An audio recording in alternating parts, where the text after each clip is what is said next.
wannan yana cikin kuma abubuwan da iliminmu na fiqh yake bukatan wato a zamaninmu mu ƙara bitansa, amma dai a magana ce da muna yawan cewa ya kamata mu ƙara mai da hankali wajen amsa bukatun zamaninmu a karatunmu na fiqh.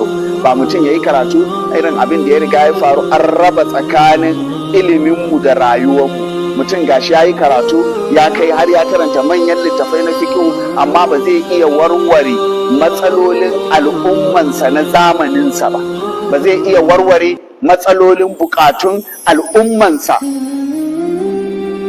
a cikin zamaninsa ba, saboda babu amsan waɗannan a cikin irin littafan da ya karanta din. Zai iya raba gadon rakumi kamar yadda muke yawan faɗi, amma ba zai iya raba zakafon na rakumi, amma ba zai iya raba zakkan real estate ba zai iya raba zakkan shares ba da makamantan wannan. To kaga yana bukatan muraja'a kwarai da gaske.